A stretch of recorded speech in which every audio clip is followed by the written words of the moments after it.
Hi, this is a video to be serious, a second take because the first one wouldn't upload. Um, to be serious, in my video on the hierarchy of censors, part two was bringing up the issue of how do you actually have free speech in a hostile environment. So, say you allow everybody to have free speech because the environment's hostile. Certain people feel intimidated, and they if everything can freely be said, including criminal threats and stuff, then you might, have reason to literally be to feel materially threatened. So, I have a solution to this personally. I think it works if you're emotionally robust and if you part of your life mission is to become more and more emotionally robust. This is something you can do online. You go out there, you face all this hostility, and you can grow a thicker skin. And I think this is a benefit. On the other hand, if you really feel threatened, then there's a certain amount of bravery, which is sometimes indistinguishable from being foolhardy, involved in that.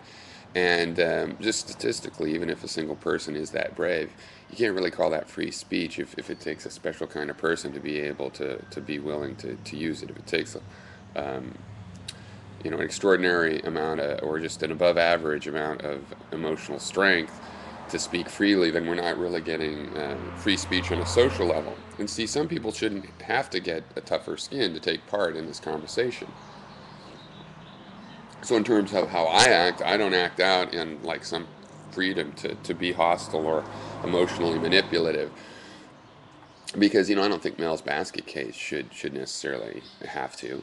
Um, and if Mel wants to censor because she's might say, oh well, I'm just too emotionally tender to ignore these kinds of people, then I would support that. That's a good excuse for censorship in a narrow range.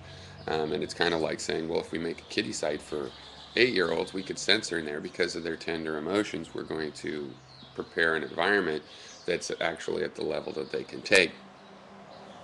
So this is one reason I do believe just we can all censor actual, violent threats because, the free speech doesn't work if there's a threatening environment. If we remove the actual criminal threats, then we're sort of left with the things which are annoying and emotionally manipulative, but we don't think should be illegal. So maybe there's an implication that we should just be strong enough to take them. And this is part of the requirement of free speech, is that the people taking part do have some thick skin. So, but I agree, there's a balance there, and really, I don't want just the kind of person that doesn't care what other people say emotionally to them to be able to have free speech. So, I think the issue really is that it's going to be difficult to create an environment of free speech where we eliminate enough speech to make those people not feel threatened. There's going to have to be some amount of overcoming feelings of being threatened so that we understand sort of when we were materially justified to feel threatened or offended by someone's words. And so, yeah, I don't know how to do that, but I do think that uh, the people that do get these thicker skins, but also learn that they don't want to throw the threats, right? Because some people get a thick skin, but just come on here to pwn people. They they're going to keep participating.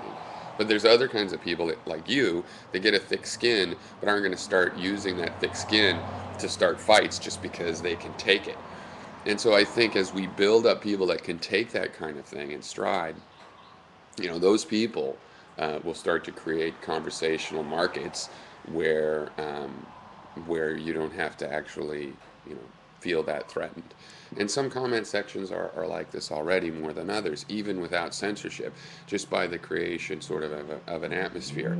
And perhaps, by some community policing where if somebody comes in and is starting to be, start to harass, that people jump on them a little bit. Um, I, for example, I was in Stickham.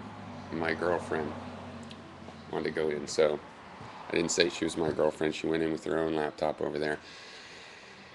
And some guy said some rude message, she should fuck the guitar or whatever, some crazy shit. And, what are you going to do about that? I just said, you're a fucking asshole. She said, you're a fucking asshole. And he stopped. He just said one comment. So that kind of thing sometimes does work, just sort of a community policing. If there's enough people to jump on the jerk instead of let him get away with it, maybe that's a way we can create a better conversational environment. On the other hand, I think it's centuries away until we got the conversational environment you deserve to be serious. We're probably centuries away from having that kind of environment when it's an open space like YouTube. And the thing is, then we have to decide, well, we could create this off to the side, or we could have YouTube. And YouTube's going to be crowded, noisy, and chaotic, and our little space, might be a little bit stagnant. And that's the thing. To a degree, this chaos of these people that are emotionally out of control, this is a social problem. Their emotional control is an individual issue, but statistically over the society, the fact that we have so much of it, it expresses itself. As soon as you cut open the fruit of the human soul and get a cross section of their opinions online, you find out, oh, there's some problems there. And we have to solve those. Those are the sickness in the human soul, and we have to solve them. But then again, if you're coming online, not everybody wants to deal with that issue. Why should they have to deal with it? So that's kind of what we're dealing with, is that we have to solve this problem so that we can have conversations that aren't about this problem. So really, a lot of the public debate for a while is going to be for people willing to engage in this sad emotional sickness that mankind finds itself in. And of course, I have my theories as to why we find ourselves in that position. But right or wrong, we are in this position. And I think we can grow out of it. And I agree that this side of the topic is important, that the one hindrance to free speech is authoritarians censoring things. The other hindrance to free speech is simply individual agents who are emotionally manipulative and threatening, either overtly or implicitly or by some sort of implication, some emotional implication that they're triggering with their troll tactics in their victim. So yeah, so those are some ideas on that, but I think you'll notice, not really a solution. I have no idealized solution. I have a practical way to benefit from the problem myself and interact with it myself. But in terms of solving the issue as, okay, well, we want to have an actual free speech space, I agree.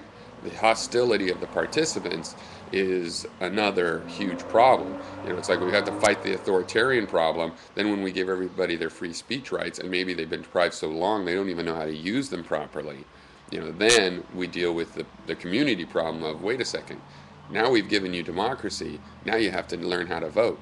Now you have to be a responsible citizen. We've given you a free speech place, now you have to know how to take part in dialogue. Without an authoritarian telling you how to be decent, you have to figure out how to be decent. You have to figure out that, what situations you really need to be rude in or put your foot down, and which ones you don't.